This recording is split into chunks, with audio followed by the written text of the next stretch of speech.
Shalom! Ako si Rabbi Rich.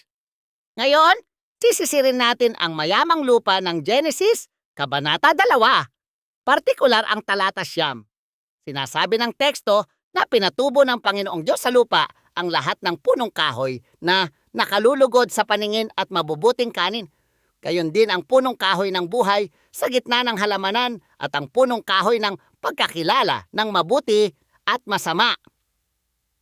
Sa Hebreo, makikita natin ang pariralang Vayatzmak Yiveh Elohim. Ang Vayatzmak nanggagaling sa ugat na tsamak na nangangahulugang sumibol o lumago. Ito rin ang ugat na ginamit para sa sanga sa mga propeta na nagtuturo sa Mesiyas, ang ating tagapaglikha.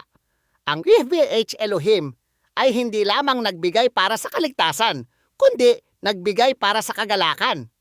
Ang mga puno ay Nechmad Lemare, nakalulugod sa paningin. Ang ugat na tiyamad ay nagpapahiwatig ng malalim na pagnanais o pagiging mahalaga. May malasakit ang Diyos sa kagandahan. Pagkatapos ay mayroon tayong Tov Lema Achal, mabuting kanin.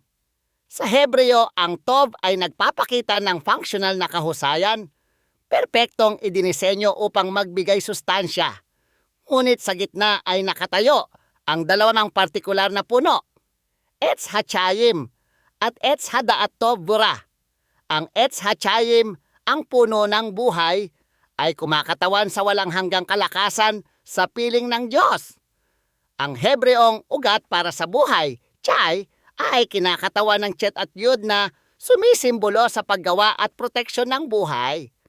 Ang Etz Hadaat Tov Vira, ang puno ng pagkakilala ng mabuti at masama, ay kumakatawan sa pagpili ng sangkatauhan ng sariling moralidad.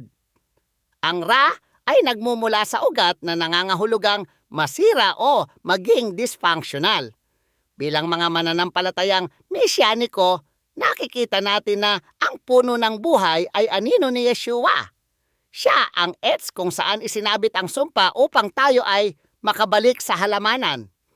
Ang probisyon ng halamanan ay nagpapakita na ang orihinal na hangarin ng Diyos ay ang sangkatauhan ay mabuhay sa kapahingahan, paggawa, at espiritual na kasaganaan.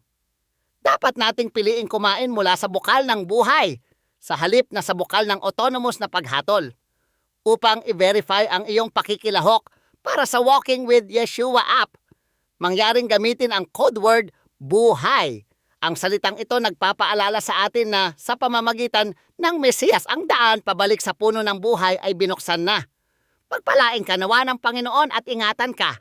Pakaningningin nawa ng Panginoon ang kanyang mukha sa iyo at pagkalooban ka ng biyaya. Iangat nawa ng Panginoon ang kanyang mukha sa iyo at bigyan ka ng kapayapaan.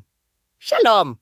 Inaasahan ko ang pagkikita nating muli sa susunod nating pag-aaral.